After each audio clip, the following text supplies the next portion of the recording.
दो को बात जो है सो स्पष्ट समझ में आ रहा है कि एक जो है वो हरिहरनाथ मंदिर बंद होने से यहाँ के लोगों का जो है जीविका पे बहुत गलत असर पड़ा है। मतलब ये लॉकडाउन इनका जो है वो तकरीबन आधे साल की कमाई थी जो ख़त्म हो गई, खर्चा अपनी जगह है। दूसरा है कि सरकारी ज़मीन पे भी किराया देना पड़ रहा है, ये तो खैर अब क्या कहें हम। और दूसरी चीज़ है कि सरकार जो योजनाएं करती है, जो योजनाएं लाती हैं, उसका प्रचार फेसबुक पे होता है, पता नहीं किस किस माध्यमों से होता है। इस गरीब आदमी तक कैसे पहुंचेगा, सरकार को इसका इंतजाम करना चाहिए। और लोगों को भी जागरूक होने की ज़रूरत है कि जो सरकार की योजनाएं हैं उसकी सरकार की शिकायत करने से काम नहीं चलेगा। जितनी योजनाएं हैं पहले उसके लिए आप कमर कसिए कि उसमें अगर आप एलिजिबल है, योग्य है, वैध हैं, तो आप फ़ायदा उठाइए, उसमें फ़ायदा उठाइए आप। और जो नहीं है उसके लिए आवाज़ बुलंद कीजिए। सीधी सी बात। सिर्फ फेसबुक पर सरकार के खिलाफ लिखने से और पन्ना भरने से जनतंत्र और मजबूत तो नहीं ना होगा, ना आपका पेट चलेगा। तो उसे भी सोचना है। हाँ ज़्यादा जमीन नहीं है, थोड़ा सन जमीन आए थोड़ा सन जमीन है, उसी में 3 बेटा है। 9 दूर जमीन है, 9 दूर में 3 मात्र 9 दूर जमीन है। हाँ 3 दूर में बेटा। तो मतलब है कि फसल क्षति योजना भी आपको उसके हिसाब से नहीं मिलता होगा। 9 दूर जमीन में क्या मिलेगा? कुछ नहीं है, कुछ नहीं। तो कुल मिलाकर के जो है जो 1000 रुपया मिल जाता है, इससे जीवन यापन कैसे होगा? आप जनता को घोड़ा गाड़ी मत दीजिए, लेकिन कम से कम इंदिरा आवास मिला है कि नहीं आपको? ना कुछ ना, इंदिरा आवास भी नहीं मिला है। अच्छा, घर मकान वाला? हाँ, मकान वाला मिला।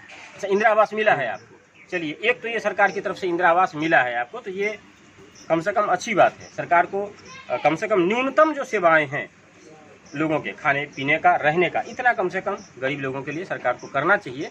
लोग वोट देते हैं तो उनका कुछ तो अपना वाजिब हक बनता है, ये इम्पोर्टेंट है। इंदिरा आवास में 20,000 तक घुसे खा जा रहा है, 1,80,000 दे रहा है। सही में ऐसा बात है क्या? हाँ हाँ इंदिरा आवास में 20,000 क्या लेता है? जैसे ही जरा पूछे, इंदिरा आवास का खेल समझे जरा। आइए आइए आगे आइए आगे आइए। आप यहाँ रहिए। हाँ हाँ, इंदिरा आवास में 20,000 रुपया क्या लेता है आपसे? यहाँ के वार्ड कमिश्नर सब खाता है। अच्छा, वार्ड कमिश्नर को तो आपको जब पूरा पैसा मिल जाता है तब 20,000 आप जाके घर पहुँचा आते हैं?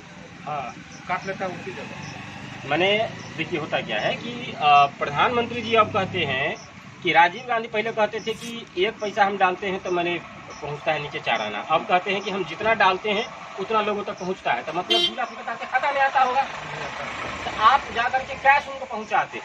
20,000 हम जब निकालते हैं तो पहले 50,000 मिलता है, तो 20,000 पहले वार्ड। अच्छा, पहला जो 50,000 का इंस्टॉलमेंट आता है उसमें 20,000 रुपया आप चढ़ाते हैं, जैसे लड्डू चढ़ाते हैं वैसे। अच्छा, बोलते हैं तो बिल पास होगा ना, बिल पास होगा। अच्छा, अगर वो नहीं दिए चढ़ावा तो आगे का काम रुक जाएगा।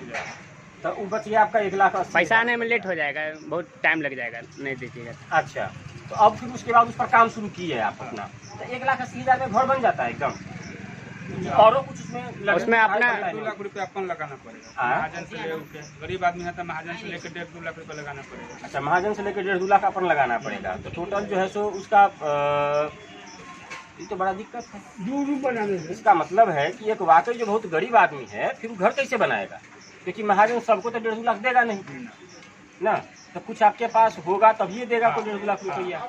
मतलब है कि इंदिरा आवास में बहुत गरीब घर नहीं बना सकता है। जिसके पास 1.5-2 लाख का जुगाड़ होगा वही घर बनाएगा। वही घर बनाए। हम तो 3 गुल फार्म भरे, हमको तो फंड बनाए। अच्छा, ये मामला है। चेयरमैन को है कि थोड़ी बात फार्म भर देंगे फिर दोबारा, वो भी नहीं। अच्छा, ये भी मामला गड़बड़ा गया। तब कुल मिलाकर के यही व्यवस्था है इंदिरा आवास का भी, और ये डायरेक्ट बेनिफिट स्कीम का भी समस्या समझ में आ रहा है। बागमती छोटा सा होटल है, ये सब व्यवस्था है और बड़ा बढ़िया सा आशियाना है।